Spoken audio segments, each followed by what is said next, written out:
পিটুনি দিয়ে শাসন করে শেখাতে যাসনে ছেলেই কিছু, কুবুদ্ধিটি তলছা মেরে ছুটবে সর্বনাশের পিছু।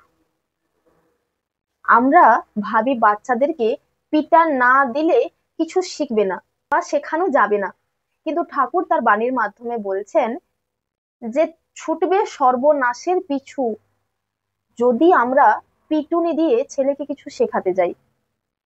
অর্থাৎ আমাদের এই পিটানের ভয়ে হয়তো বাচ্চা আমার সামনে করেই ফেললো, কিন্তু যখন আমি থাকবো না, যখন সে বড় হবে, যখন আমার চোখের বাইরে সে যাবে, তখন সে সেই সব জিনিসগুলি করবে যে সবগুলি সে চায়।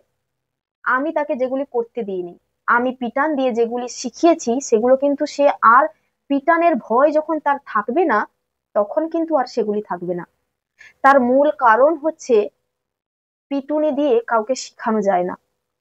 বাচ্চাকে যদি শেখাতে হয় তাকে বুঝিয়ে, তাকে লজিক অনুসারে তাকে বলে তাকে শেখাতে হয়। আর সেটি যদি আমি নাও থাকি, সেটি কিন্তু সে সারা জীবন সে মনে রাখবে যে আমার মা আমাকে কি শিক্ষা দিয়েছে, কি বলেছিল এই বিষয়ে। বা বাচ্চাকে পিটুনি দিয়ে, বাচ্চাকে ভয় দেখিয়ে কিছু শেখানো উচিত, এই টেকনিকটা ঠাকুর কিন্তু সম্পূর্ণই ভুল বলছেন। হ্যাঁ, মা হিসেবে ছেলেকে শাসন করা, শিক্ষা দেওয়া, সংস্কার শেখানো, এটি অতি অবশ্য প্রয়োজন, একজন মাই করে। কিন্তু কোনো কিছু শিখানোর হলে বা কোনো কিছু বাস্তবে ধরো একটা বড় কিছু শিখাতে যাচ্ছি বা বাচ্চা সেটিকে নিতে পারছে না, সেটিকে ভয় দেখিয়ে পিটান দিয়ে কিন্তু হয় না। তাকে সময় নিয়ে ধরে ধরে বুঝিয়ে তাকে সেটিকে, তার মধ্যে সেটিকে প্রবেশ করাতে হয়। পিটান দিলে তো সে ভয়ে করলো, মা আছে আমাকে এটিকে করতে হবে, কিন্তু মা যখন থাকবে না তখন কিন্তু সে করবে না। তাই অটল মটল হয়ে যাবে, তখন সর্বনাশ হয়ে যাবে, তখন সময় পেরিয়ে যাবে। ছেলেকে শিক্ষা দেওয়ার লাস্ট বয়স ঠাকুর বলেছেন 8 বছর।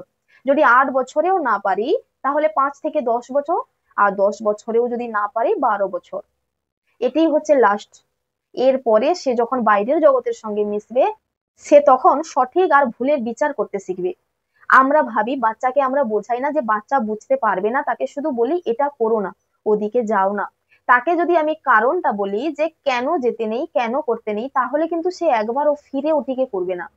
আমরা যদি তাকে ভয় দেখিয়ে, মার দিয়ে, পিটুনি দিয়ে যদি তাকে এইটা বলি যে ওদিকে তুমি যাবে না, কিন্তু কেন যাব না, এটি যে তার মনে যে প্রশ্নটা যে উঠেছিল, সেই প্রশ্নটার নিবারণ যদি আমি না করি, তাহলে তো কোনো না কোনো সময়ে সে আবার ওইদিকে যাওয়ার চেষ্টা করবে, যে মা আমাকে না বলেছিল, মানে ওইদিকে কিছু না কিছু আছে, আমাকে গিয়ে ওটিকে করতে হবে, দেখতে হবে। তার মনের কৌতূহলটা থেকেই গেল, সে কিন্তু সেটাকে পরিপূরণ করার জন্য কোনো না কোনো সময়, কোনো না কোনো একদিন ওদিকে পা বাড়াবেই। তাই তার মনের প্রশ্নগুলিকে নিবারণ করতে হবে আমাদের, তার কৌতূহলগুলিকে মেটানো দরকার। তাহলে কিন্তু সে আর ওদিকে যাবে না। সে তো জেনে গেল, সে তো বুঝে গেল, সে তো শিখে গেল যে কি আছে ওদিকে, কেন বারণ করছে, কি ক্ষতি হয় আমার ওদিকে গেলে।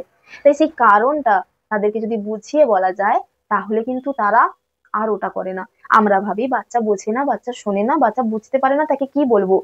আপনি লক্ষ্য করে দেখবেন, যদি 1 সপ্তাহ আগে বাচ্চাকে একটা কথা বলেন, তাহলে কিন্তু 1 সপ্তাহ পরে তার রিয়াকশন পাওয়া যায়। কেন না, বাচ্চা শোনে, বাচ্চা শোনে, তার প্রভাব পড়ে কিন্তু পরবর্তীকালে।